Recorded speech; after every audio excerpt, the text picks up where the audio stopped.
ਪੰਜਾਬ ਦੇ ਗਵਰਨਰ ਗੁਲਾਬ ਚੰਦ ਕਟਾਰੀਆ ਸੰਗਰੂਰ ਦੇ ਵਿੱਚ ਘੱਗਰ ਦੇ ਮਕਰੋਟ ਸਾਹਿਬ ਵਿਖੇ ਪਹੁੰਚੇ, ਜਿੱਥੇ ਉਹਨਾਂ ਨੇ ਘੱਗਰ ਦਾ ਦੌਰਾ ਕੀਤਾ ਹੈ ਤੇ ਕਿਹਾ ਹੈ ਕਿ ਮੈਂ ਪੰਜਾਬ ਅਤੇ ਹਰਿਆਣਾ ਦੇ ਮੁੱਖ ਮੰਤਰੀ ਦੋਨਾਂ ਨੂੰ ਬਿਠਾ ਕੇ ਘੱਗਰ ਦੇ ਮਸਲੇ ਦਾ ਹੱਲ ਕਰਵਾਉਣ ਦੀ ਕੋशिश ਕਰਾਂਗਾ। पंजाब में बाढ़ के कारण से नुकसान हुआ है। ये 7 जिलों में मैं स्वयं जाकर के बाई रोड सबको देखा है। तो वास्तव में अब की बार जो है ना, सबसे ज़्यादा नुकसान रावी के फ्लड वाटर से हुआ। बाकी सतलज और ब्यास के पानी से भी हुआ है, लेकिन इतना नहीं। और उसके बाद हुआ है घग्गर से। घग्गर के बाढ़ ने भी उसके जो बहाव एरिया में जो लोग आते हैं उनको घग्गर के अत्यधिक पानी के कारण से जो साइडें हैं वो टूटती है।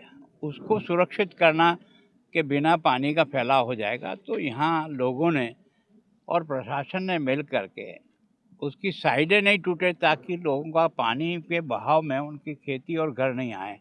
तो उसके लिए उन्होंने बहुत ही मुस्तैदी के साथ काम किया, जिसके कारण से संगरूर जो है वो फ्लड से इतना इफेक्टेड नहीं हुआ जितने बाकी जगह से हुआ है। फिर भी है या 6-7 हज़ार हेक्टेयर में तो पानी का भराव अभी भी है, आज की तारीख में भी है।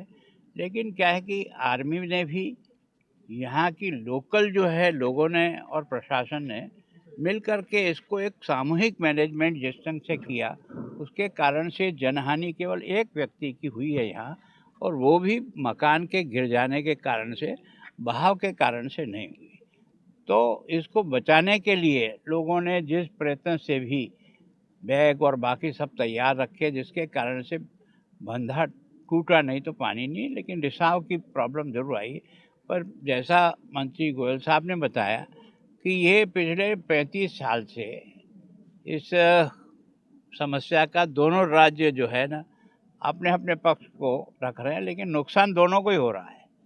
तो मेरी जानकारी में पहली बार आया, क्योंकि मैं अभी नया ही था यहाँ, तो मैं कोशिश करूँगा कि दोनों सीएम को पहले बिठाएंगे, पहले वो क्या आगे बढ़ते हैं, फिर उसके बाद उनके टेक्निकल स्टाफ और बाकी सबको बिठा करके हम दोनों मिल कर के क्या आपस में सुलह रास्ता निकाल सकते हैं। कोर्ट तो उसके बाद में, जब हमारी सहमति बनेगी तो कोर्ट का रास्ता निकालना आसान हो जाता है।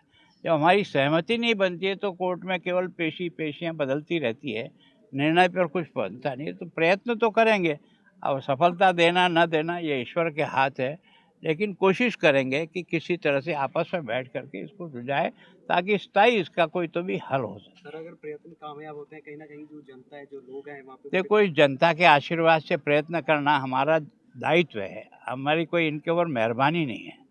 हम इनका ही अन्न खाते हैं, तो हमारी जिम्मेदारी है कि हम जनता को कैसे मदद करें। तो देखो, इन सब का आशीर्वाद होगा, ईश्वर का भी आशीर्वाद रहेगा।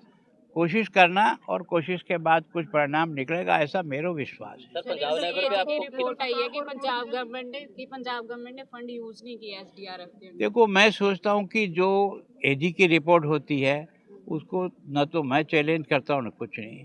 अगर किसी विषय में है तो सरकार ज़रूर अपने विषय को रखेगी। बाकी एजी की रिपोर्ट जो आई है उसके कारण से जो बात उन्होंने लिखी है, सामान्यतः मैं भी आपदा राहत मंत्री रहा हूँ राजस्थान का, पूरे 5 साल तक रहा हूँ। आपदा राहत का जो पैसा है वो सभी स्टेट का उनका जो शेयर होता है, चाहे उनके यहाँ आपदा आए चाहे आपदा नहीं आए, वो एक फंड में पड़ा रहता है। उसमें स्टेट गवर्नमेंट का भी शेयर होता है, केंद्र सरकार का शेयर होता है। उस पैसे को इसलिए रखते हैं कि कभी भी कोई संकट आए तो उस समय उसकी मदद कर सकते हैं। तो वो केंद्र सरकार को कुछ सिफारिश की जाएगी आज के जो रिपोर्ट के हिसाब से? देखो, मैं सोचता हूँ केंद्र सरकार के स्वयं कृषि मंत्री यहाँ आए, यहाँ के सरकार के सभी मंत्री भी साथ थे, और प्रधानमंत्री जी स्वयं 2 जिलों का हमारा भी उन्होंने पठानकोट और गुरदासपुर को उन्होंने स्वयं ने देखा है। उनका भी मानना है कि इस समय पंजाब की जो आपदा पानी के फैलाव की वो सबसे ज़्यादा है। उन्होंने टोकन उस दिन सबसे किसानों से भी बातचीत की, उनके सुझाव लिए। जो मदद करने वाली एजेंसी है, आर्मी है, बीएसएफ है, एनडीआरएफ से प्रशासन है, उनके साथ भी चर्चा की, उनके सुझावों को भी समझा, और उन्होंने कहा कि इस दृष्टि से आपको बचाव की दृष्टि से जिस प्रकार के भी साधनों की ज़रूरत पड़ती है वो आप लिखो, ताकि कम से कम जिन डिस्ट्रिक्ट में हर समय आपदा आती है तो उनको वो सारे व्हीकल और जिस प्रकार के साधन चाहिए वो दें ताकि वो तुरंत उसको काम में ले सकें। बाकी किसानों को उनका पूरा खेती का नुकसान जो टीम आई है एनालिसिस करके गई है, यहाँ के लोकल प्रशासन ने अपनी रिपोर्ट दी है, पशुधन का नुकसान हुआ है, फसल का नुकसान हुआ है, आदमी का नुकसान हुआ है। और अब जो आएगा कि बीमारी के लिए जिस प्रकार का काम करना पड़ेगा प्रशासन को, जो तुरंत मदद करनी पड़ेगी, उन सब बातों को ध्यान में रख करके वो जो 1600 करोड़ रुपया उसके लिए वो तो तुरंत एक बार मैनेजमेंट यहाँ का जो आप कर रहे हो आपदा का उसको अच्छे ढंग से कर सको, उसके पास वो मदद मिलेगी। 1600 करोड़ को लेकर काफी चर्चा चल रही है कि आपको लगता है कि पंजाब में जो नुकसान हुआ है वो 1600 करोड़ से उसकी भरपाई हो सकती नहीं है? वो तो या और फंड की जरूरत पड़ेगी? वो स्वयं ही मान रहे हैं भाई, वो ये कह रहे हैं ये तो केवल और केवल एक इमरजेंसी व्यवस्था के लिए है। उसके बाद जब जो नुकसान हुआ उसकी एनालिसिस होने के बाद जो भी अधिक से अधिक हम कर सकते हैं वो करेंगे, और ऐसे ही करते हैं हर राज्य को। आपके मुताबिक कितना नुकसान जो मैं पंजाब को है, आपने एकदम ऐसे किया आंकलन होगा, नहीं आपने कर रिपोर्ट सकता की जब होगी तक मतलब? रिपोर्ट नहीं आवे। तो ये काम है प्रशासन का, और प्रशासन के दिल्ली की टीम यहाँ 3 दिन रुक के गई, वो भी देख के गई। तो दोनों का मिला जुला काम है। हमारा एकदम ये असेसमेंट कर रहा कि मैं ये खाली घूमा और अभी मैं यहाँ खड़ा हूँ, इस पर देख लिया कि इस पर कितना नुकसान हुआ, मैं इसको आंक नहीं सकता। ਮਾਣਯੋਗ ਰਾਜਪਾਲ ਸਾਹਿਬ ਸ਼੍ਰੀ ਗੁਲਾਬ ਚੰਦ ਕਟਾਰੀਆ ਜੀ ਅੱਜ ਲਹਿਰੇ ਹਲਕੇ ਦੇ ਵਿੱਚ ਜੋ ਘੱਗਰ ਦੀ ਵਿਪਦਾ ਪਿਛਲੇ ਕਈ ਦਿਨਾਂ ਤੋਂ ਆਈ ਹੋਈ ਸੀ ਤੇ ਬੜਾ ਖਤਰਾ ਬਣਿਆ ਹੋਇਆ ਸੀ, ਉਸ ਸੰਬੰਧ ਦੇ ਵਿੱਚ ਅੱਜ ਇੱਥੇ ਆਏ।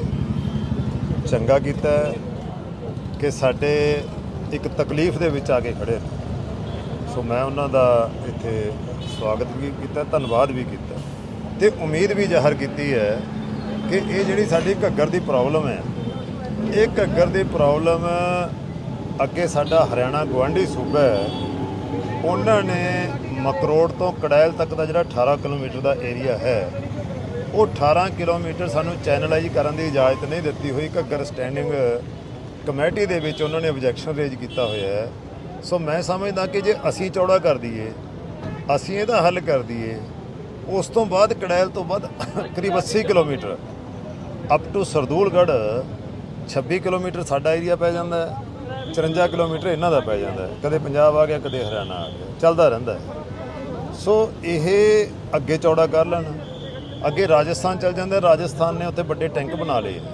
ਸੋ ਇਹ ਰਲ ਮਿਲ ਕੇ ਮੈਂ ਸਮਝਦਾ ਕਿ ਇਹਦਾ ਹੱਲ ਕਰ ਲੈਣ, ਹਰਿਆਣੇ ਵਾਲੇ ਆਪਣਾ ਹੱਲ ਕਰ ਲੈਣ ਤੇ ਪੰਜਾਬ ਵਾਲੇ ਅਸੀਂ ਆਪਣਾ ਕਰ ਲਈਏ।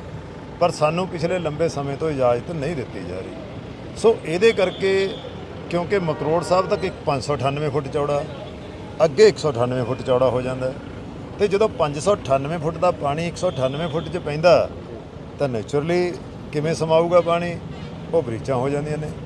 ਸੋ ਉੱਥੇ ਇਸੇ ਕਰਕੇ ਸਾਨੂੰ ਦਿੱਕਤ ਆਉਂਦੀ ਹੈ, ਉੱਥੇ ਅਸੀਂ ਪਹਿਰੇ ਦਿੱਤੇ ਨੇ।